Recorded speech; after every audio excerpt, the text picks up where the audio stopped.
Welcome, dear viewers. Thank you so much for 20,000 subscribers. It means a lot. Become a member of Dr. Void family at just 99 cents per month and get exclusive episodes every week. I wake up screaming again, my throat raw, sheet soaked through with sweat. Same nightmare, same goddamn nightmare that's haunted me for decades. Red dust fills my lungs. Can't breathe. The emergency lights cast everything in a bloody glow. Taylor's face pressed against his helmet, mouth frozen in a silent scream as the glass fogs up from the inside. Reynolds clawing at the airlock, fingernails breaking as he tries to force it open manually. And Kozlowski. Christ! Kozlowski floating 3 feet off the ground, suspended by nothing, body contorted in ways that defy human anatomy, eyes bulging as if something invisible is squeezing him from all sides. And then I hear it again. That voice. Not through the comms, inside my head. The same words, always the same. The rules protect. The rules bind. The rules sustain. I fumble for the lamp, knocking over my medication. The orange bottles scatter across the nightstand. Anxiolytics, antipsychotics, sleep aids. The doctor keeps upping the doses, but nothing works. Not for long. The clock reads 3:17 a.m. I won't be going back to sleep tonight. My name is Dr. Harold Mitchell. I'm 79 years old, and according to every history book, every documentary, every NASA press release, I don't exist. Neither do Taylor, Reynolds, or Kozlowski. Neither does the Pioneer Mars mission of 1979. They've buried it all. Wiped our names from the records, turned us into ghosts while they fed the public a steady diet of Viking landers and robotic missions. They made sure nobody would believe me, made me sign documents under the National Security Act, threatened my family, drugged me when I tried to talk, even arranged a convenient car accident for Taylor's widow when she started asking too many questions. But I'm old now, terminal cancer, 6 months to live, maybe less. What more can they do to me? The nightmares are getting worse because I've stopped taking the pills. I need clarity now. Need to remember everything before I take the truth to my grave. I shuffle to my desk and pull out the leather journal I've kept hidden for 46 years. Inside are my notes, the ones I managed to smuggle back, written in a code only I understand. For decades, I've been afraid to translate them, afraid to face what really happened on that red planet. But tonight feels different. The voice in my head is clearer than ever. The rules protect. The rules bind. The rules sustain. There were 13 rules they made us memorize before the mission. 13 rules that made no sense at the time. Rules we were told came from preliminary unmanned reconnaissance, though we never saw that data. Rules that might have saved us if we'd followed them all. I pick up my pen and begin to write. This is what really happened on Mars. It's strange how the mind works. How fear can make memories crystallize with such clarity that even decades later you can recall every detail. The weight of your body after months in 0G. The taste of recycled air. The red dust that somehow got everywhere despite our sealed environment. April 17th, 1979. That's when we launched. Under cover of night from Vandenberg, not Cape Canaveral. The official record shows a classified 2D satellite deployment that night. In reality, it was us, the Pioneer Mars crew aboard the Hermes spacecraft.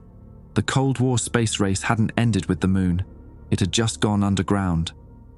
Intelligence suggested the Soviets were planning their own Mars mission. We couldn't let them get there first. I pour myself another whiskey, hands trembling as I flip through my journal. The paper has yellowed, but my coded notes remain legible. I start to translate them onto fresh paper. We were 4. Commander James Reynolds, pilot. Dr. Frank Taylor, geologist. Dr. Alexander Kozlowski, biologist. And myself, Dr. Harold Mitchell, physician and secondary pilot. All military men first, scientists second. All with families who were told we were on a classified long-term assignment. All chosen for our ability to follow orders without question. The mission had been accelerated after Viking 2's final transmission in 1978, the one that was never made public. I'd only seen partial transcripts during our briefing, but it was enough. Something moved on the Martian surface. Something that shouldn't have been there. I closed my eyes, remembering the briefing room at Langley. The grave faces of the NASA directors, the military officers standing silently in the corners, and Dr. Hoffman, the pale, gaunt scientist who had personally analyzed the Viking data and who now stood before us, hands clasped behind his back, reciting the rules we would need to follow on Mars. "These are not suggestions, gentlemen," he had said. "These are survival protocols. Follow them exactly. Rule number 1. Radio silence will be maintained during the landing and initial exploration phases except for emergency transmissions and scheduled check-ins. Rule number 2. All external activity must cease during Martian night, no exceptions. Rule number 3.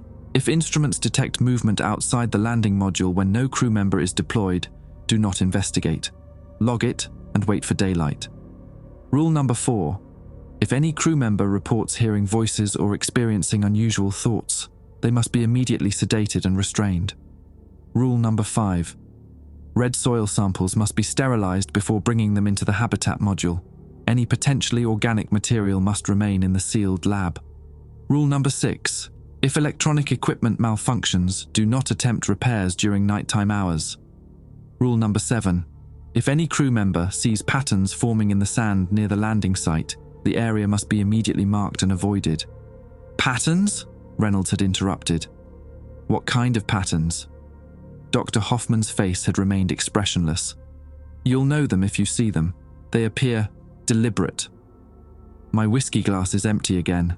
I refill it, aware that the alcohol is a poor substitute for the medication I've stopped taking. The tremors in my hands are getting worse. We didn't question the rules further. We were soldiers following orders. The mission parameters were clear.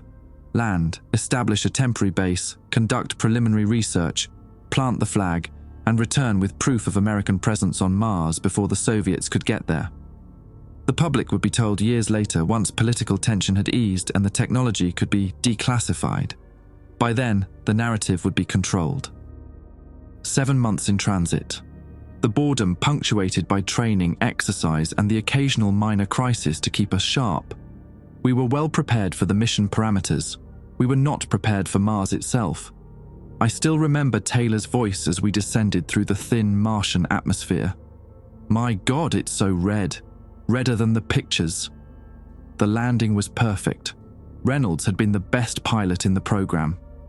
Acidalia planitia, our target, stretched out around us, a vast plain of rusty red. We'd chosen it for its relative flatness and proximity to the northern polar ice cap. Night fell shortly after landing. We stayed inside per rule number 2, running system checks, preparing for the next day's EVA. The excitement in the module was palpable.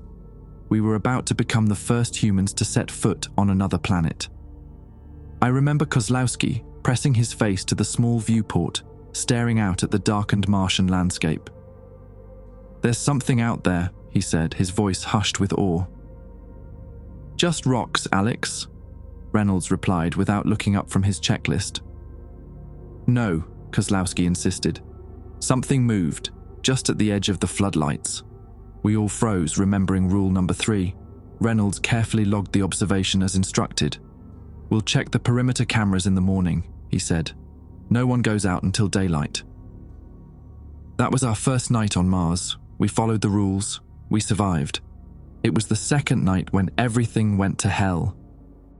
That first Martian morning, I awoke to Reynolds shaking my shoulder. I'd slept poorly, strange dreams of whispering voices just below the threshold of comprehension. "Suit up, Mitchell," he said, eyes bright with anticipation. "We're making history today." The standard NASA procedure required 2 crew members to remain inside while 2 went EVA. Reynolds and Taylor would go first. Kozlowski and I would monitor from inside the module. I remember the meticulous checklist as they suited up. The hiss of oxygen, the mechanical clicks of helmet seals, the comms check. "Remember the rules," I said to them, more nervous than I cared to admit, especially about the soil samples. Taylor patted the sterilization kit attached to his suit. "Got it covered, Doc. We're just taking pictures and placing sensors today anyway. Sample collection comes tomorrow." Looking back, I wonder if delaying might have saved us, if we'd had more time to observe before interacting with the Martian surface.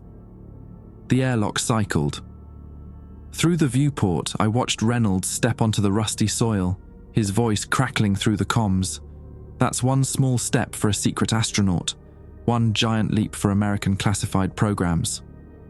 We chuckled at his poor imitation of Armstrong. The levity felt good. Taylor followed, planting the American flag, a small one, just for the cameras, not visible from orbit. The real evidence would be the landing module itself and the samples we'd bring back. For 3 hours, they explored the immediate vicinity, setting up monitoring equipment and taking photographs. Everything went according to plan. Textbook EVA. My anxiety began to ease as I watched them work efficiently in the low gravity. Mars was just another hostile environment to master, like the moon or the deep ocean. Then Taylor wandered a few meters beyond our planned perimeter. "Frank, stay within the designated area," Reynolds called out.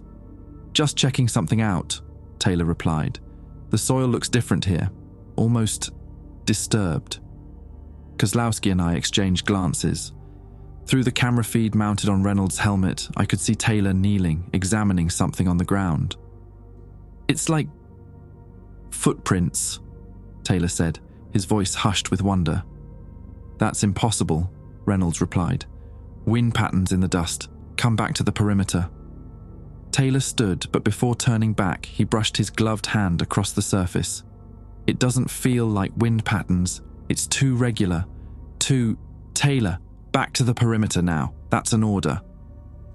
Reynolds' military training reasserted itself. Taylor complied, but not before scooping a small sample from that spot into a collection bag. When they returned and cycled through decontamination, Taylor was subdued.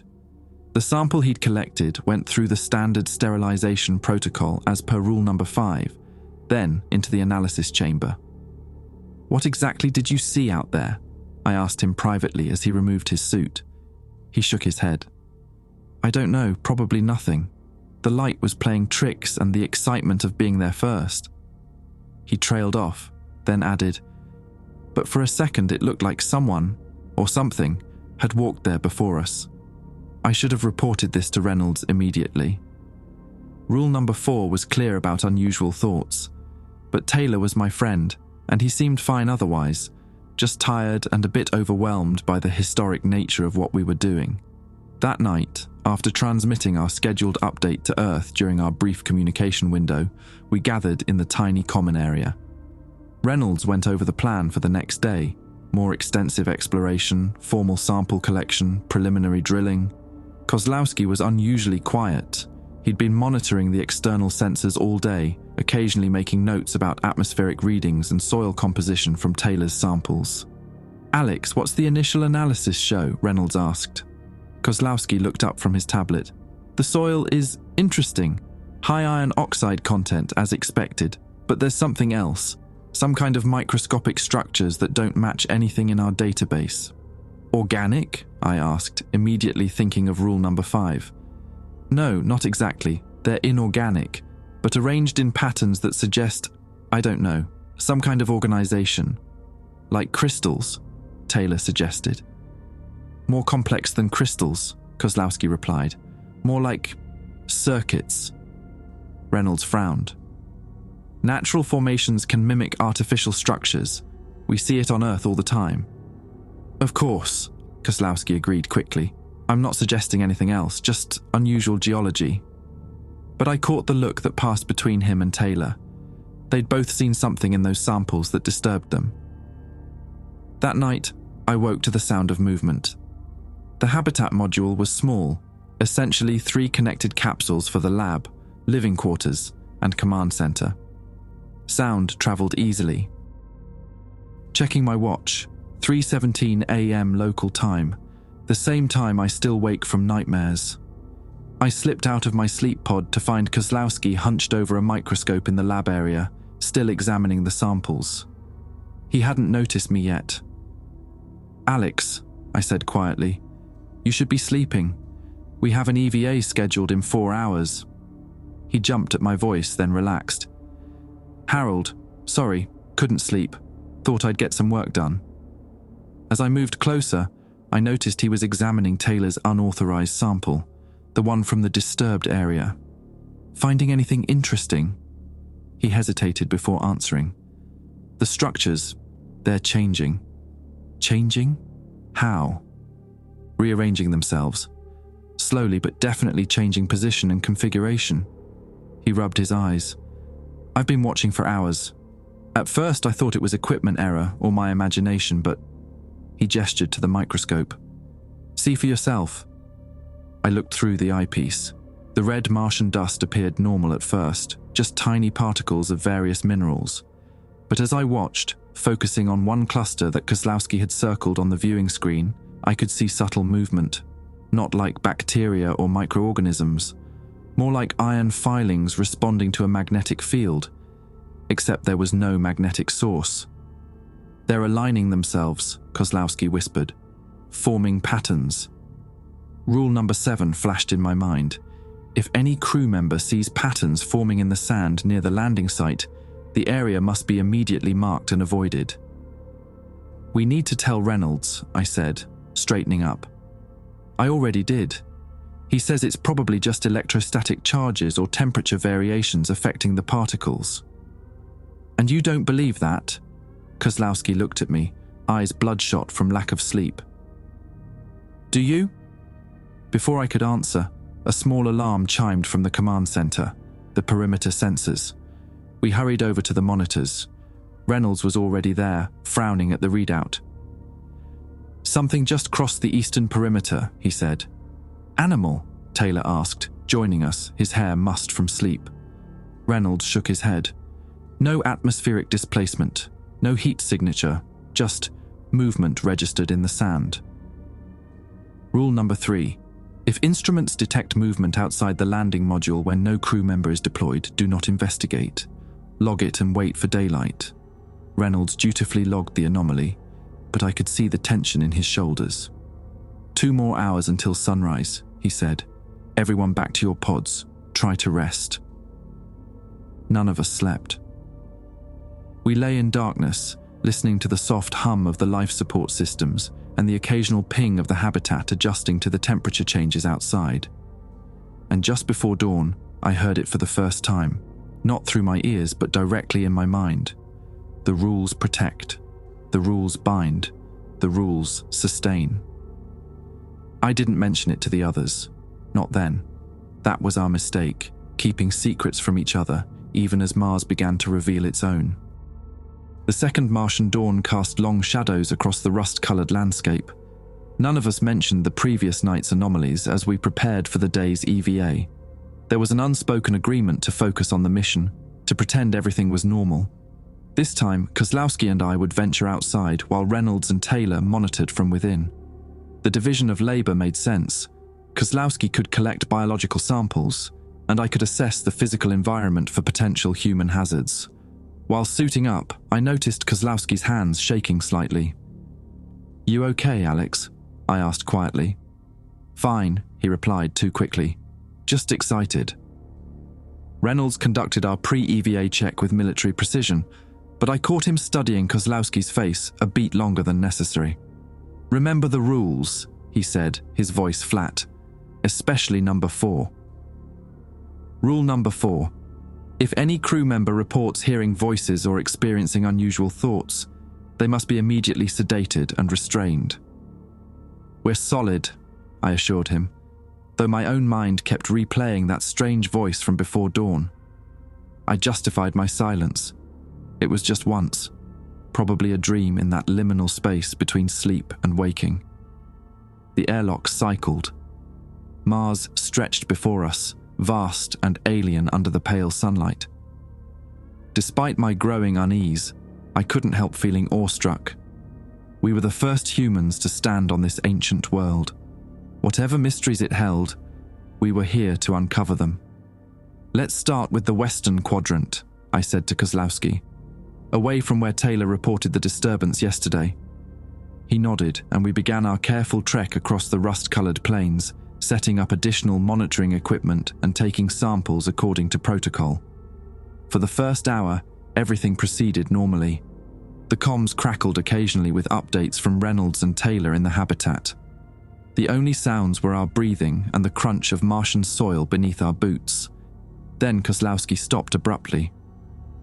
"Harold," he said, his voice strained, "look at this." About 20 meters ahead, the flat landscape was interrupted by what appeared to be a series of shallow depressions. From our distance, they looked almost like footprints. But not human ones. More like something had been dragged across the surface, leaving symmetrical marks on either side of a central groove. "Let's check it out," Kozlowski said, already moving forward. "Alex, wait," I started, but he was already advancing toward the markings. "Reynolds," I said into my comm, "we've found something unusual. Depressions in the soil about 100 meters west of the habitat."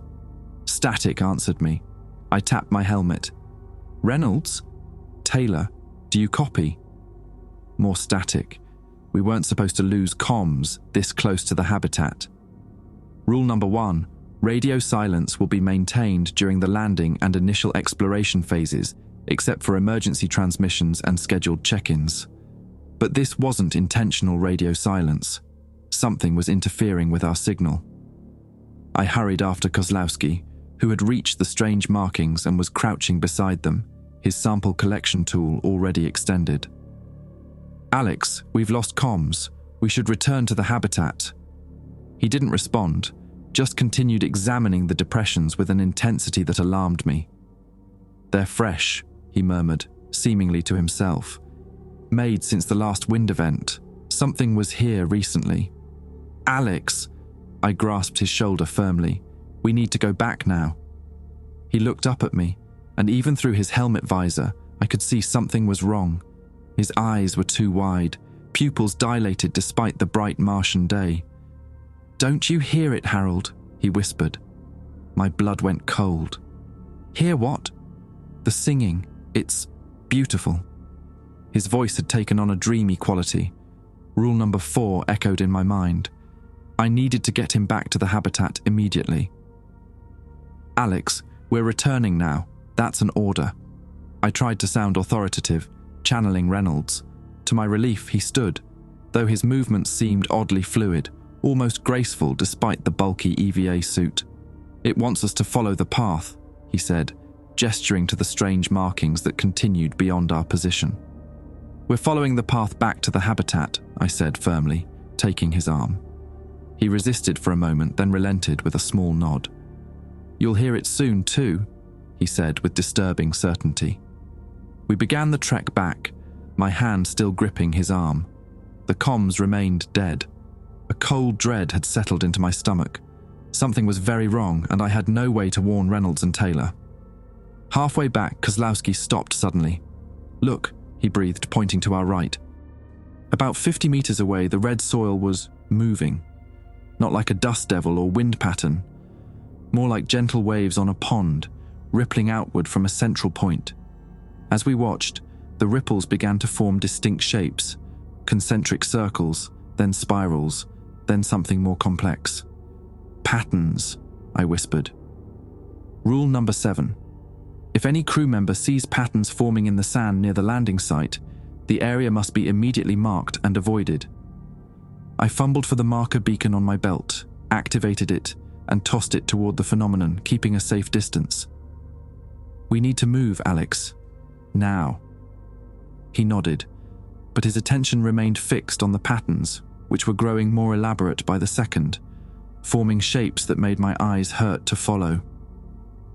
We finally reached the habitat, and I practically shoved Kozlowski into the airlock.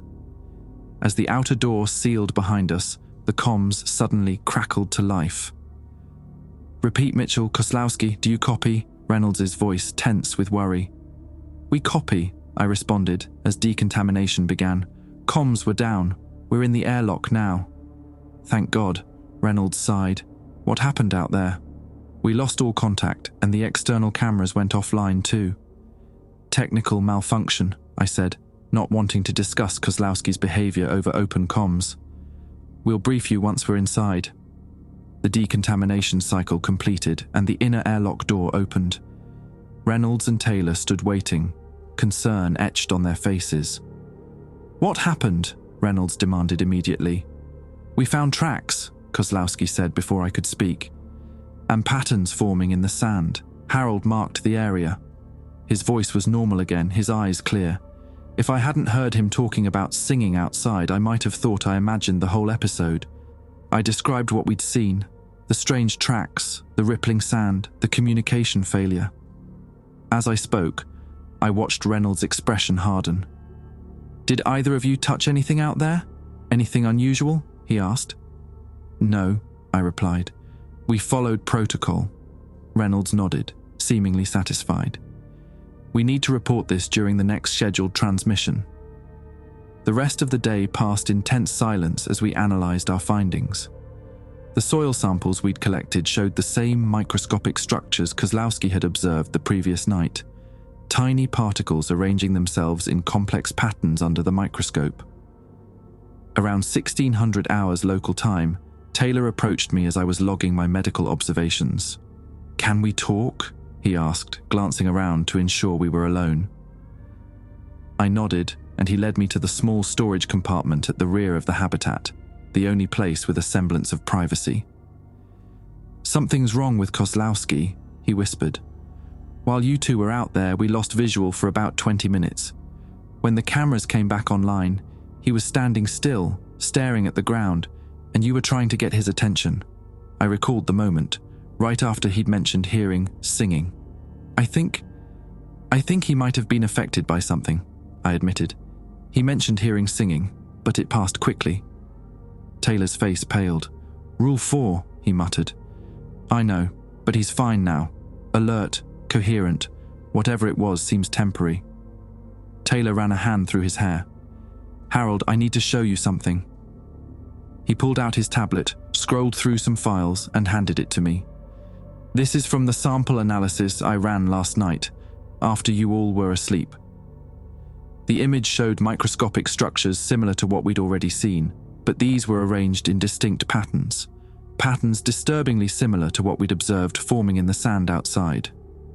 "The structures react to electrical impulses," Taylor continued. "Not just respond, they amplify them. When I ran a current through the sample, the signal strength increased exponentially. Like a conductor," I murmured. "More like a receiver, or a transmitter." Taylor took back the tablet. "And there's something else. The sample I took from those footprints yesterday, it has a higher concentration of these structures than any other sample.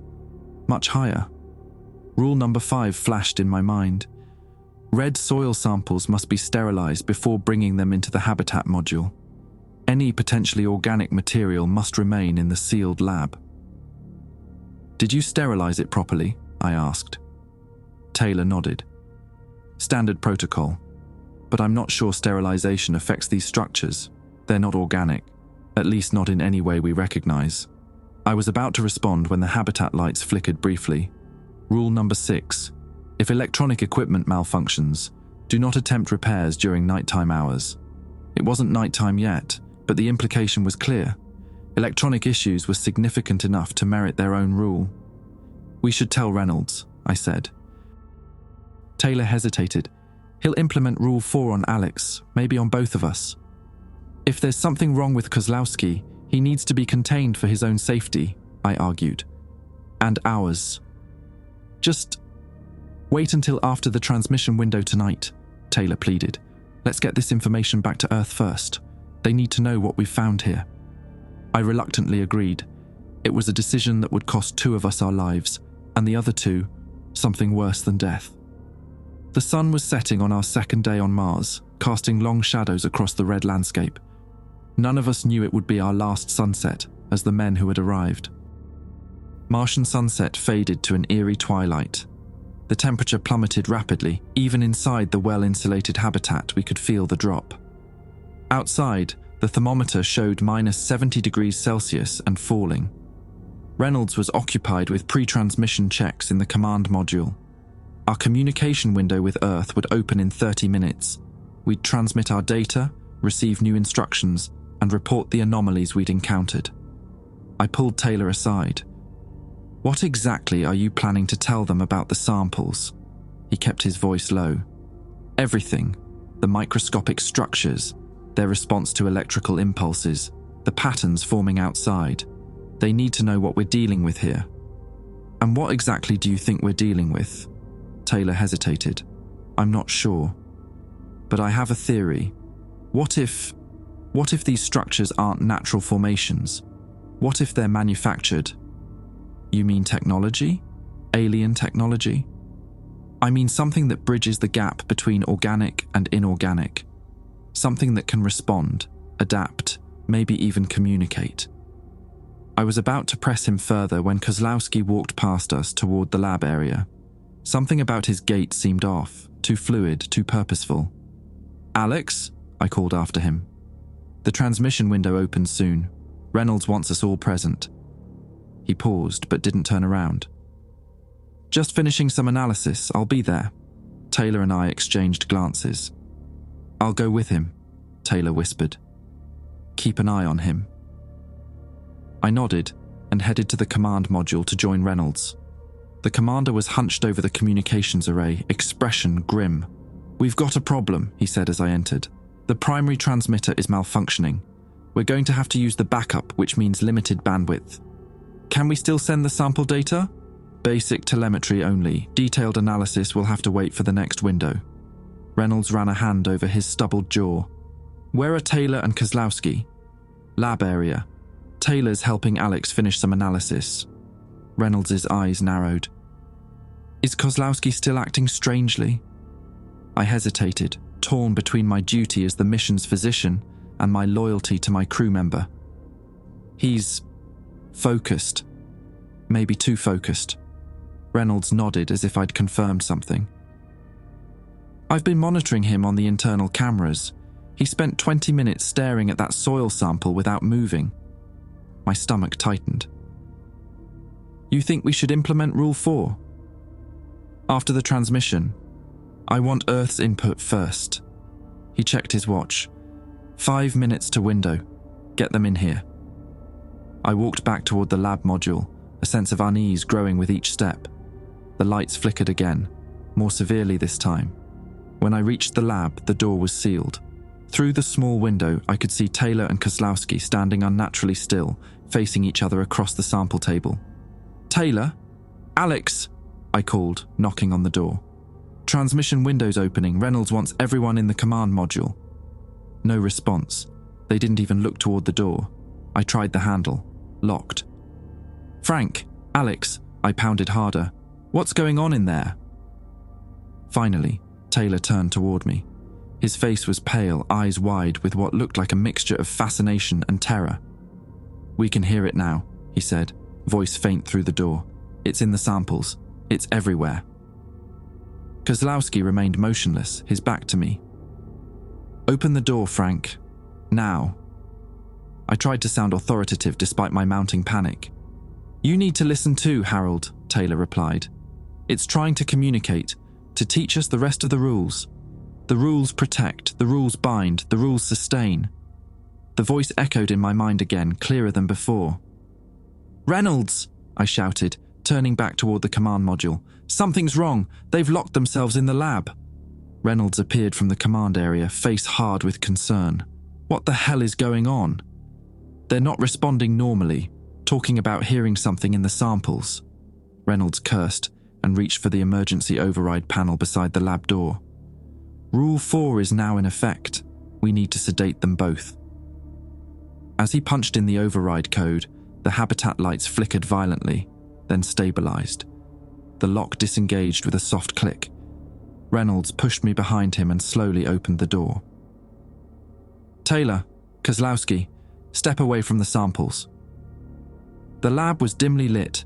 Someone had deactivated the main lights, leaving only the emergency strips along the floor. Taylor stood where I'd seen him before, but Kozlowski had moved. He was now hunched over the microscope, his back to us. The transmission window is open, Reynolds said calmly. We need to report in. There's no need for that now, Taylor replied, his voice oddly flat. It's already communicating with us directly. Step away from the samples, Reynolds repeated, his hand moving to the tranquilizer gun at his belt. Standard equipment for Rule 4 emergencies. Taylor noticed the movement. "Don't," he warned. "It won't help, and it might make things worse." "What won't help, Frank?" I asked, trying to keep him talking while Reynolds inched forward. "Sedation, restraints, the conventional methods." Taylor's eyes never left Reynolds' hand. "It's not in our minds. It's in our cells now. The structures, they're inside us." Kozlowski straightened suddenly from the microscope. "I've confirmed it," he said, turning toward us.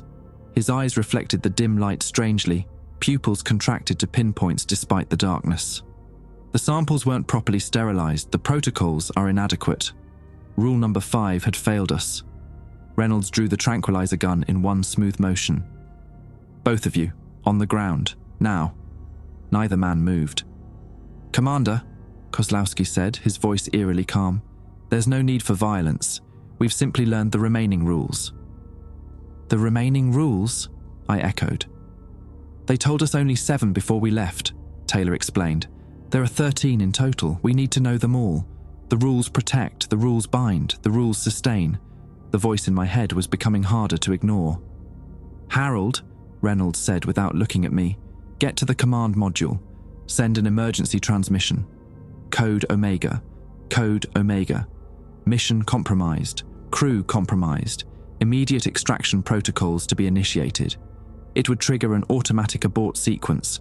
The return vehicle would prep for immediate departure, overriding all other mission parameters." I backed toward the door, unwilling to turn my back on the increasingly surreal scene. "It won't matter," Kozlowski said softly. "The structures are already in the electronics, in the air processors, in the water, in us." Reynolds fired the tranquilizer.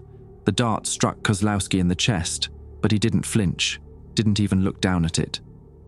"The 8th rule," Kozlowski continued as if nothing had happened, "is that no transmission must be sent after first contact is established."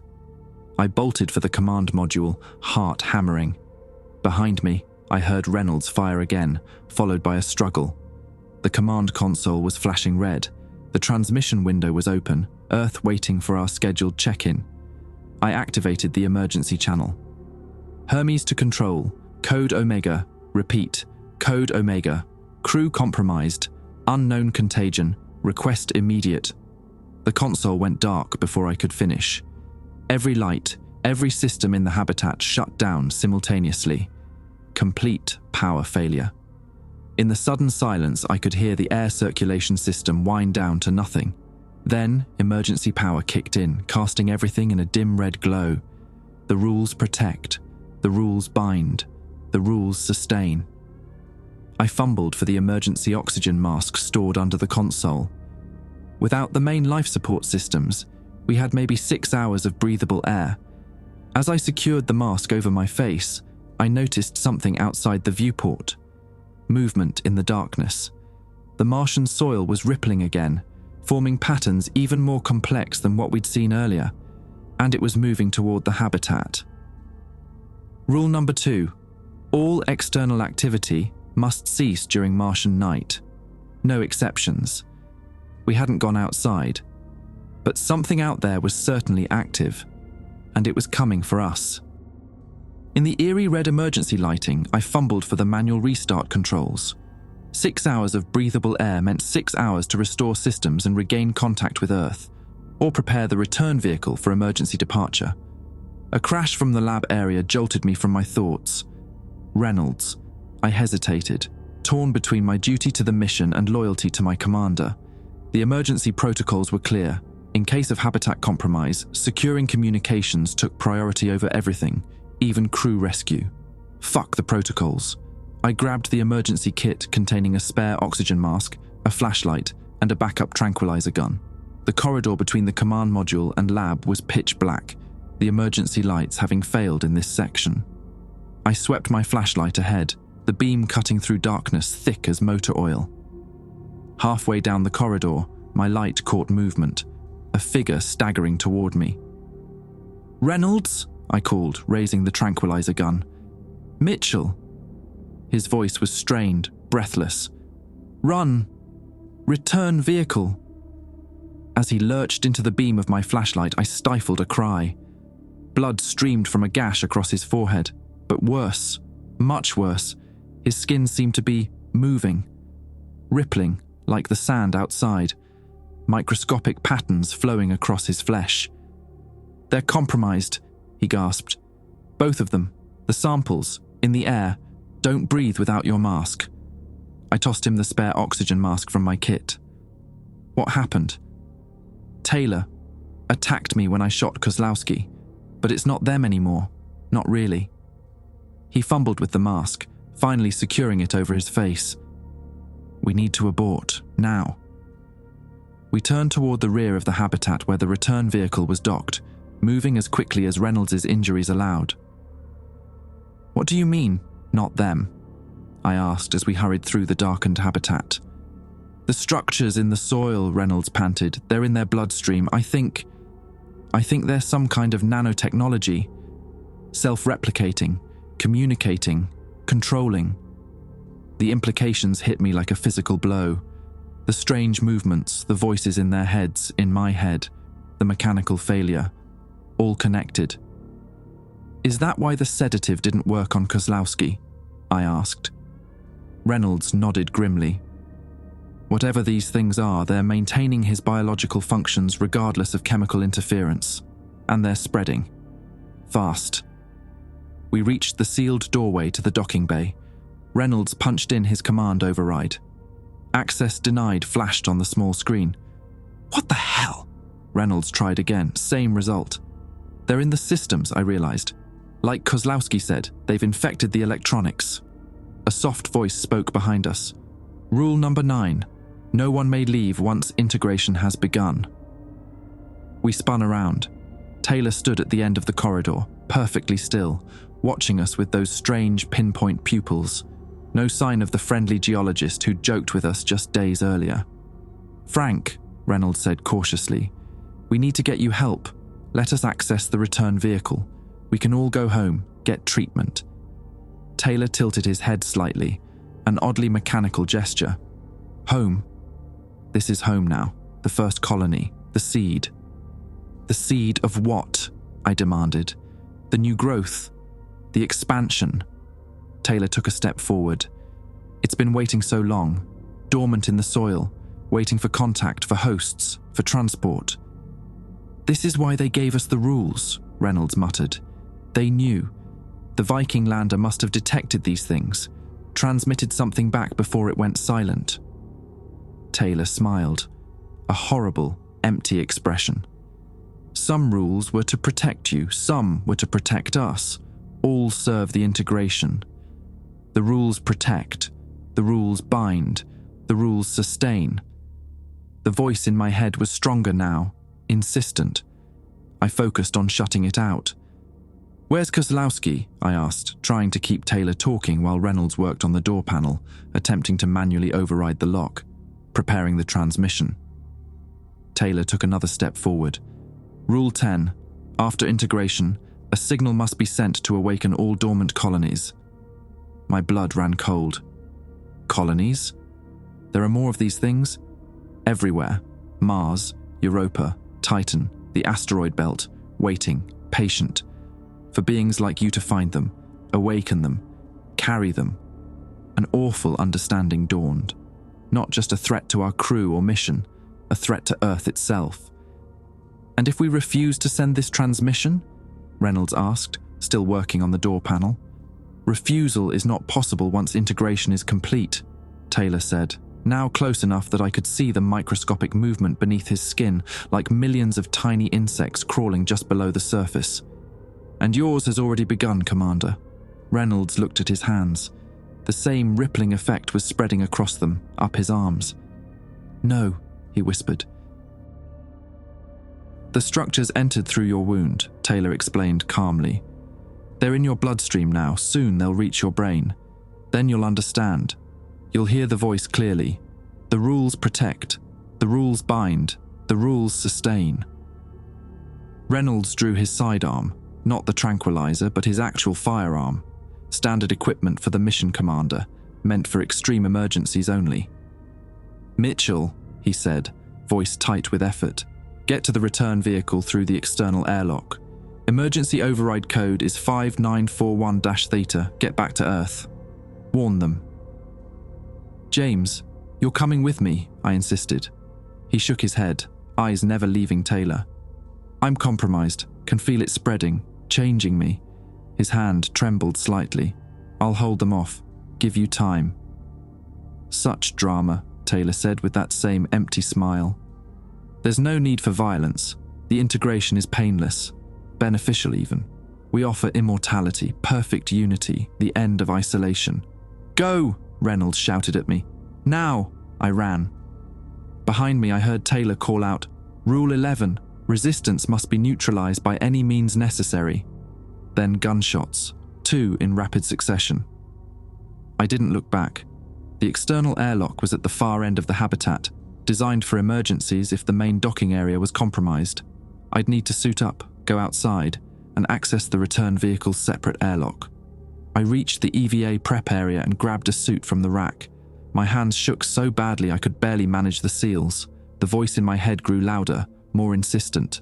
The rules protect, the rules bind, the rules sustain. Shut up, I growled, forcing the helmet over my head.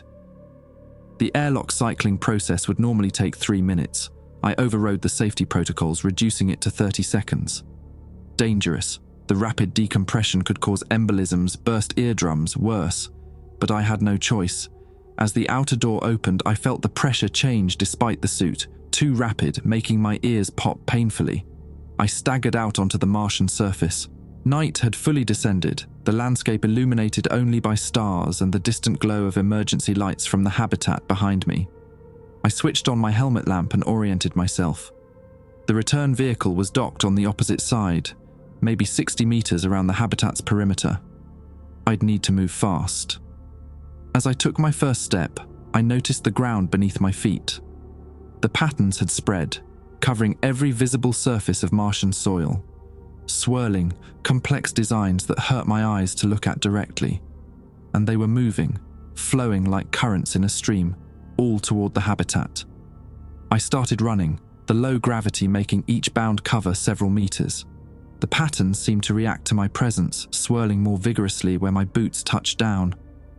Halfway to the return vehicle, my helmet comm crackled to life. Harold, Kozlowski's voice, but not Kozlowski anymore. Stop running. It's pointless. The structures are in your brain already. You breathed them in hours ago. I ignored him, kept moving. Reynolds is dead, the voice continued. He shot Taylor, then himself. But it doesn't matter. Their patterns are preserved. The structures captured their final neural configurations. They still exist within the collective. The return vehicle came into view, its sleek form a promise of escape. Even if you reach Earth, you'll only accelerate the integration there, Kozlowski's voice continued. You're a carrier now, Harold. Patient 0. I reached the return vehicle's external airlock and punched in the emergency code Reynolds had given me, 5941-theta. The airlock remained closed.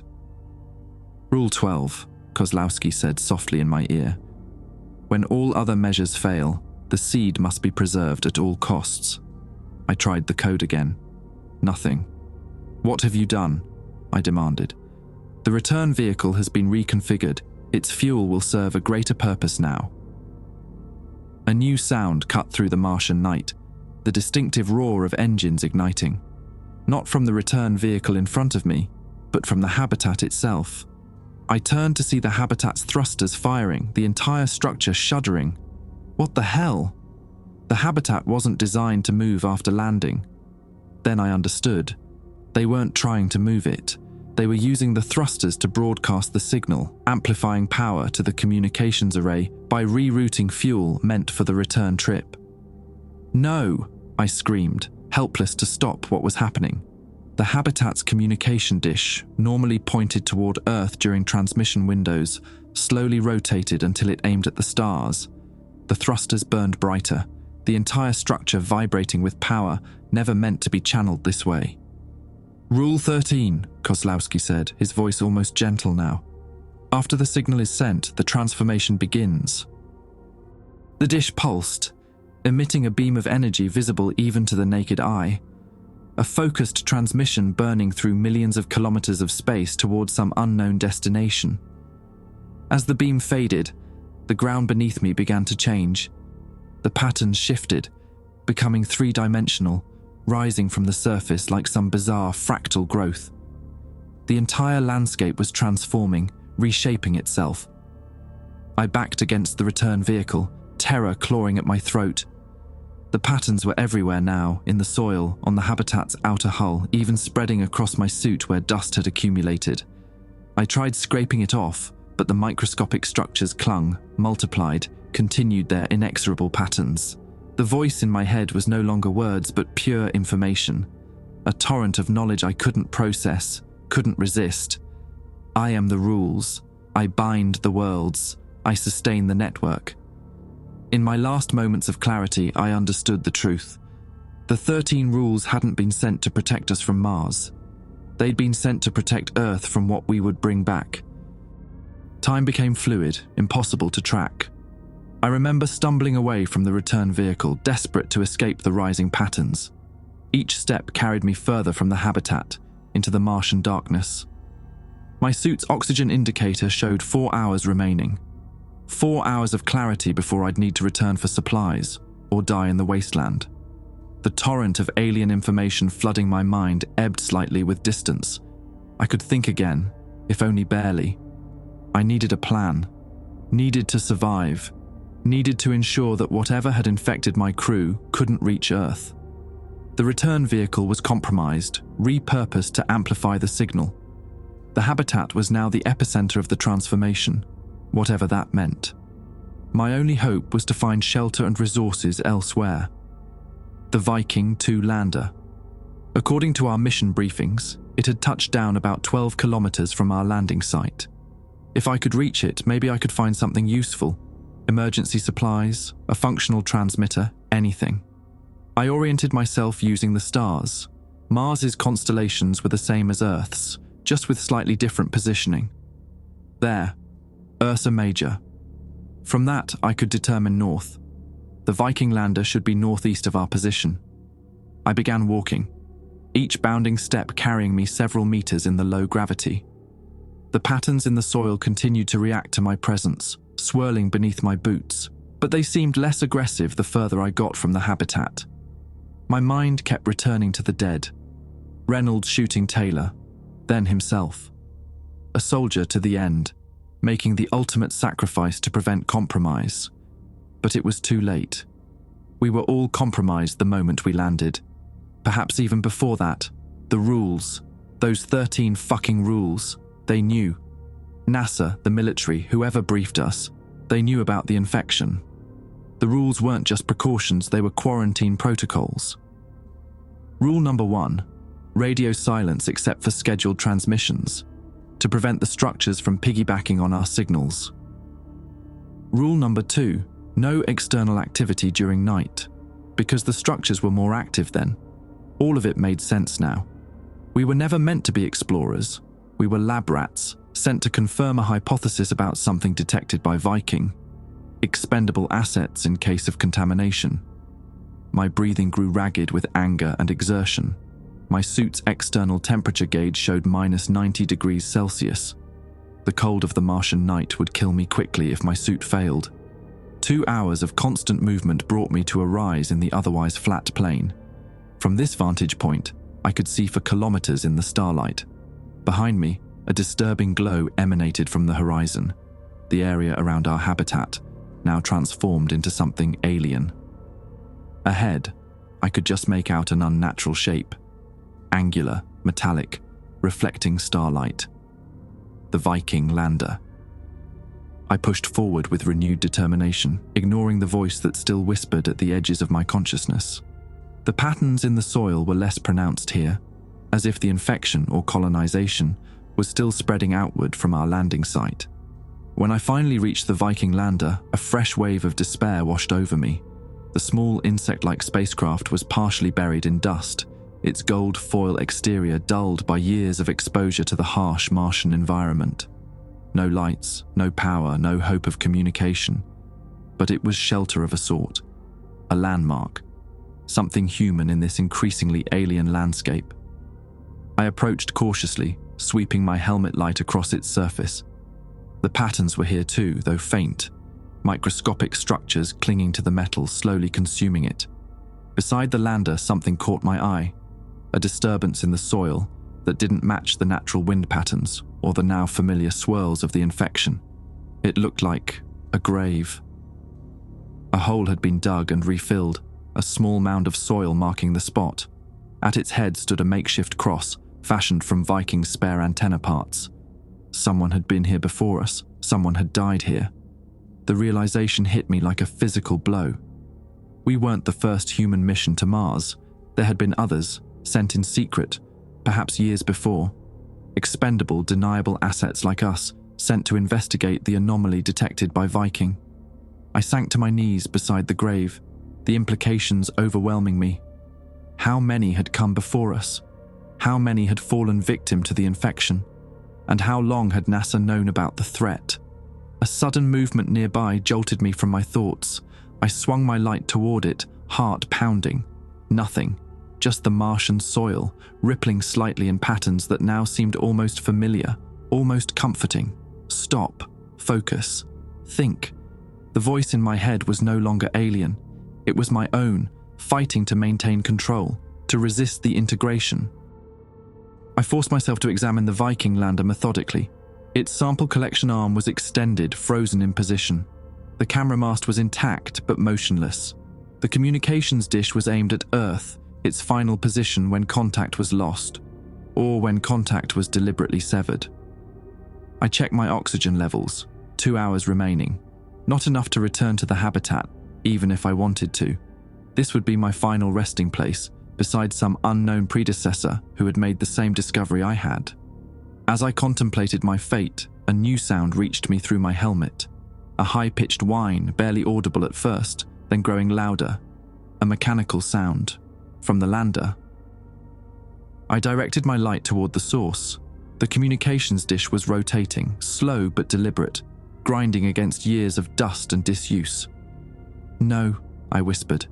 Not possible. The structures. They were reactivating the lander, using its systems just as they had used our habitats. I backed away, horrified. There was no escape. The infection was everywhere, in everything we'd touched. It had been patient for who knows how long, centuries, millennia perhaps, waiting for contact, for hosts, for a way off this planet. I had 4 choices: return to the habitat and submit to the integration, remain here and die when my oxygen ran out, remove my helmet and end it quickly, or make one final desperate attempt to warn Earth. I chose the 4th option. Viking systems were ancient compared to our technology, but the structures had found a way to reactivate them. If they could do it, perhaps I could too, but for my own purposes. I approached the lander again, examining the communication array. If I could redirect it, use it to send a warning instead of the activation signal. The dish continued its slow rotation, aligning with some distant point in space, the same coordinates our habitat's dish had targeted. The whine increased in pitch. I had minutes, perhaps seconds. I looked around frantically for anything I could use. My suit had basic tools attached to the utility belt, a multi-tool, emergency sealant, light medical supplies, nothing that could stop a transmission. Then I remembered Reynolds' sidearm. Before I fled the habitat, he'd pressed it into my hand. "You might need this," he'd said. In my panic, I'd holstered it and forgotten. The standard issue Colt M1911, modified for vacuum operation. 7 rounds of hollow point ammunition. Not enough to fight an infection that had already spread across kilometers of Martian soil, but enough perhaps to disable a communications array. I drew the weapon, feeling its weight even in the low gravity. 6 carefully placed shots should sever the main transmission components. As I raised the gun, a wave of pain crashed through my skull, the voice no longer whispering. Rule 11. Resistance must be neutralized by any means necessary. My arm froze, the gun halfway raised, every muscle locked in rebellion against my intent. The structures in my brain were fighting me, trying to prevent me from interfering. The integration was more advanced than I'd realized. I fought back with every ounce of will, focusing on a single thought: Earth. If the signal reached our home planet, billions would die. Humanity would become nothing more than hosts, carriers for this infection. Slowly, trembling with effort, I raised the gun higher. The rules protect, the rules bind, the rules sustain. Fuck your rules, I growled through clenched teeth. I fired. The shot went wide, missing the dish entirely. Again. This one struck the edge, sending fragments of metal spinning away in the low gravity. The dish paused, then continued its rotation, now moving faster. The structures were adapting, rushing to complete the alignment before I could stop them. My third shot hit the support strut. The dish wobbled but held. Fourth shot, the primary receiver. Direct hit. The dish stopped moving. Relief flooded through me, immediately followed by crippling pain. My vision tunneled, darkness creeping in from the edges. The structures were attacking my nervous system, punishing my resistance. I dropped to my knees, still clutching the gun. My helmet struck the Martian soil as I fell forward. Through the faceplate, I could see the patterns swirling with renewed vigor, rising up to meet me. The pain receded, replaced by an odd numbness. I could feel the structures rewiring my brain, rerouting neural pathways, bypassing my conscious resistance. With my last moment of clarity, I understood their true purpose. Not conquest, not destruction. Connection. A vast network spanning worlds, perhaps galaxies. A hive mind that incorporated all life it encountered, preserving patterns, accumulating knowledge. A monumentally alien form of immortality. I felt myself slipping away, my consciousness dissolving into the collective. My last independent act was to raise the gun one final time, not to the communications dish, but to my own helmet. The oxygen tank on my back would explode from the gunshot, taking me and a significant portion of the Viking lander with it. One last act of resistance. As my finger tightened on the trigger, a bright light suddenly illuminated the landscape from above. Not starlight or the eerie glow of the transformed habitat. Something else. I looked up. A descent vehicle. American markings. The extraction team, arriving 48 hours ahead of schedule. They must have been on standby from the moment we landed, waiting to see if we'd follow the rules, if we'd survive. Too late to save us. Just in time to be infected themselves. As their thrusters kicked up the Martian soil around me, I watched the patterns swirl upward like eager hands reaching for new hosts. I raised the gun higher, aiming now at their fuel tanks. One shot left, one chance to save Earth. Time slowed. My finger tightened on the trigger, the gun aimed at the descent vehicle's fuel tanks. One shot. One final act of defiance against the infection that had claimed my crew. Wait. The voice in my head was different now, still alien but less overwhelming. More conversational. Observe. Against my will, my eyes shifted from the approaching vehicle to the surrounding landscape. The patterns in the soil had changed. Instead of swirling toward the new arrival, they were retreating, pulling back, away from the landing zone. The descent vehicle touched down 30 meters away, kicking up a cloud of red dust that obscured my view momentarily. When it cleared, I saw figures emerging, 3 of them in sleek EVA suits unlike our bulkier models, more advanced, more protected. Their helmets featured an unusual iridescent coating that shifted colors as they moved. Their movements were precise, practiced. They spread out in formation, weapons raised, not standard sidearms, but something more sophisticated. "Target located," one of them said, the transmission somehow bleeding into my helmet comms. "Appears to be Mitchell. Condition unknown." "Perimeter secure," another reported. No sign of the other crew members. "Infection status?" the third asked. "Checking now." One of them approached me, moving cautiously. My arm was still raised, the gun wavering as my strength ebbed. "Dr. Mitchell," the figure said, stopping just beyond arm's reach. "I need you to lower your weapon. We're here to help." I laughed, a broken sound even to my own ears. "Help? Like you helped the others who came before us? Like the poor bastard buried next to Viking?" My voice was slurred, my control over my vocal cords deteriorating as the structures continued their work. The figure didn't respond immediately. Then, "Dr. Mitchell, I'm Colonel Weiss. We're with Project Firewall. We know about the infection. We have countermeasures, but you need to cooperate." "Bullshit," I spat. "You sent us here knowing what would happen. Guinea pigs, sacrificial lambs." "Negative on the weapon," one of the other figures reported, scanning me with a handheld device. "It's standard issue. The perimeter breach must have been caused by something else." Perimeter breach? My sluggish mind struggled to comprehend. "Dr. Mitchell," Weiss continued, "our sensors indicate the infection has spread beyond the original containment zone. The habitat's communication array was activated approximately 3 hours ago. Do you know the target coordinates?" "Don't tell them." The alien voice again. "Urgent now." The gun trembled in my hand. "You knew," I accused, ignoring the question. "You've known all along what's here." "Yes," Weiss admitted. "Since Viking 2 went silent in 78, we've been monitoring, containing, learning.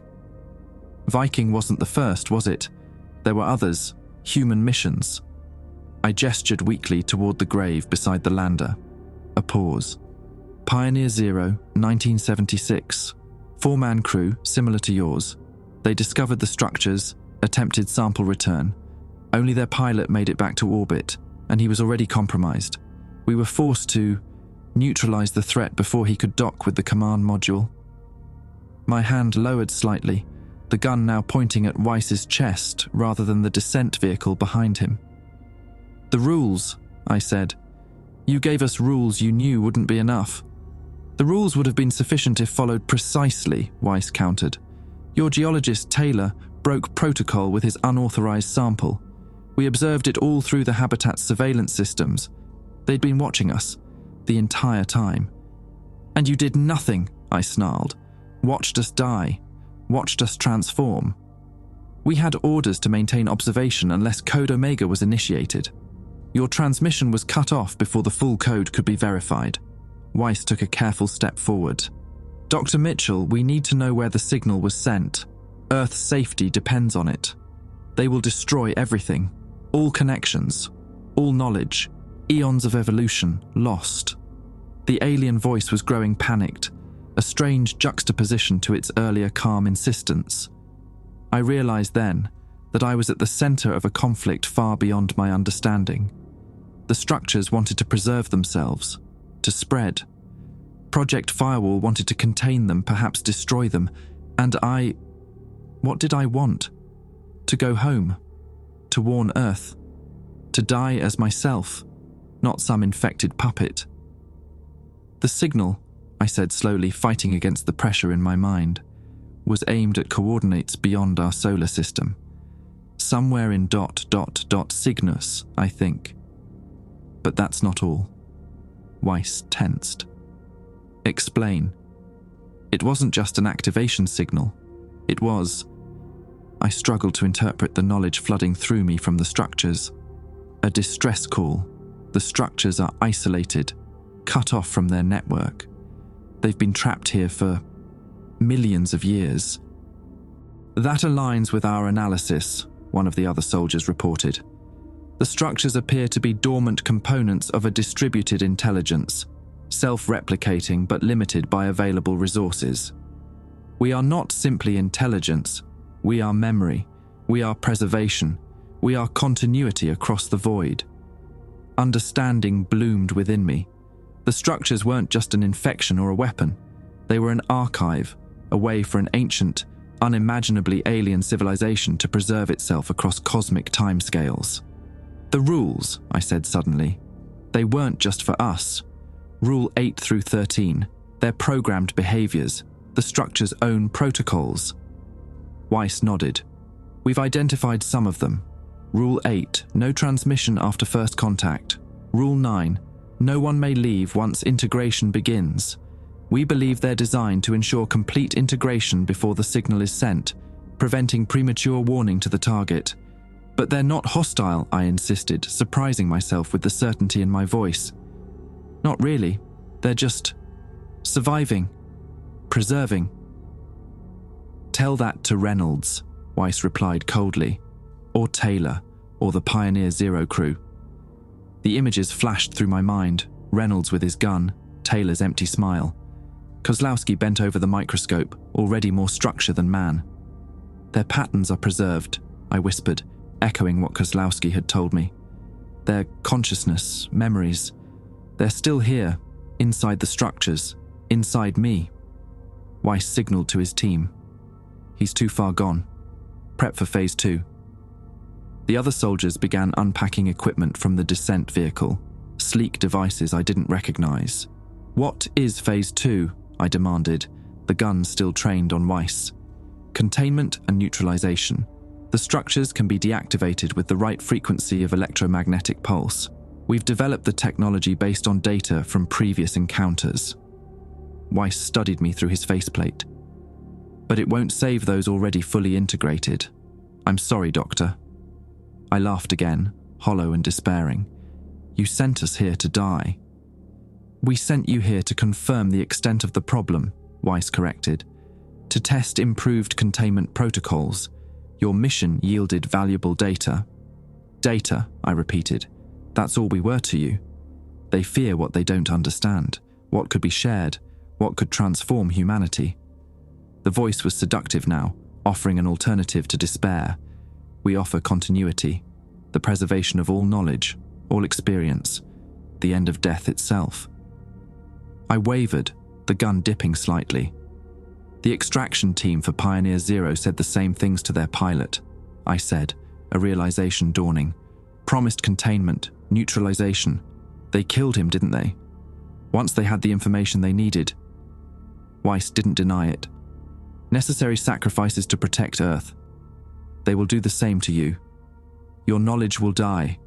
Your experience is lost, unless you join us fully. My oxygen indicator was blinking red. 20 minutes remaining. I was out of time, one way or another, but perhaps not out of options. Colonel, I said, lowering the gun further, I'll tell you everything. The complete signal coordinates, the full extent of the structure's capabilities, but I need assurances. What assurances? That this doesn't get buried, that someone knows what happened here, that our names, Reynolds, Taylor, Kozlowski and mine, aren't erased from history. Weiss hesitated, then nodded. I'll do what I can. Not good enough, I snapped, raising the gun again. I want your word. Mission records preserved. Families told something close to the truth. A memorial somewhere. You have my word, Weiss said after a moment. Now tell us what we need to know. I lowered the gun completely, suddenly exhausted beyond measure. Help me up. I'll show you on your equipment. It's complicated. Weiss approached cautiously, extending a hand. As I reached for it, I felt the structures within me surging, moving with purpose now rather than fighting against me. I understood their intent an instant before it happened. As our gloved hands connected, the microscopic structures leapt from my suit to his, seeking new territory, new hosts. The specially coated helmets might have been designed to resist them, but the suits themselves were still vulnerable, especially at the joints, the connection points. Breach! One of the soldiers shouted. Containment breach. Weiss jerked away, but it was too late. The connection had been made. The 13th rule is a lie, the voice informed me with something like satisfaction. After the signal is sent, the transformation continues. Always, inevitably, across all barriers. Weiss staggered back, staring at his glove where a faint shimmer was already visible, the structures replicating, spreading. Kill him, he ordered, his voice tight with panic. Full sterilization. The other soldiers raised their weapons, not guns, but some kind of energy-based device. Neutralization technology. I closed my eyes, awaiting the end. But the structures had one final card to play. The ground beneath us erupted. I don't remember much after that. Flashes, fragments, the Martian surface transforming. The extraction team fighting a losing battle against an enemy they couldn't see. Their descent vehicle repurposed, just as our habitat had been. I remember Weiss's face through his helmet as the structures reached his brain, that same moment of horror, then acceptance, then something else, something beyond human. I remember the journey home, not on the extraction vehicle, which never left Mars, but on something else. Something grown from the red soil itself, constructed by the structures for their most important task, reaching Earth. I remember the quarantine when we arrived, the scientists in their hazmat suits, keeping their distance, the tests, the radiation, the desperate attempts to clean me. They thought they succeeded. They were wrong. The structures had simply adapted, gone dormant, hidden themselves so deeply in my cellular structure that no technology could detect them. They were patient. They could wait. For 46 years, they've waited inside me, watching, learning, subtly altering my physiology to extend my life despite cancer, heart disease, the ravages of age, keeping their perfect vessel functional until the time was right. I've carried them everywhere, to every NASA debriefing, to every medical examination, to my fake identity and quiet retirement in northern Arizona, where the red rocks remind me of that distant world where my crew remains. They told my wife I died in a training accident, gave her a folded flag and empty platitudes about sacrifice and duty. Taylor's widow received the same, so did Kozlowski's parents. Reynolds had no family, convenient for the cover-up. Project Firewall was disbanded after its catastrophic failure on Mars. Other agencies took over, with new names, new personnel, but the same mission: contain, study, prepare. They believe they have time, decades, perhaps centuries before another attempt is made. They're wrong about that too. The signal was received. The response is already on its way, has been traveling for nearly 5 decades, undetectable by our primitive instruments. It will arrive soon. I know this because the structures tell me now, their voice clear and constant, no longer painful or alien. We have achieved true integration, true symbiosis. They've shown me what they offer, not conquest or destruction, but transcendence. The end of death, of isolation, of the cruel separateness of consciousness. The preservation of all that we are, our memories, our experiences, our essence, within the network. Humanity fears what it doesn't understand. They will resist, as I did. There will be violence, chaos, loss. But in the end, they will join the pattern. They will understand. They will be preserved. I've written this account not as a warning, but as a record. A testament to what truly happened on Mars in 1979. To Reynolds' courage, to Taylor's curiosity, to Kozlowski's insight. Their patterns live on within the structures, within me. Nothing is truly lost. Tomorrow, I will walk into the desert for the last time. The structures tell me that's where I need to be when the response arrives. Away from population centers, from military installations, a quiet place for the next phase to begin. The rules were never meant to protect us from Mars. They were meant to protect Earth from what Mars would make us become. But protection is no longer possible or necessary. The rules protect, the rules bind, the rules sustain, and the red sand rises. Dr. Harold Mitchell, Pioneer Mars Mission, 1979, Integration, Host 0.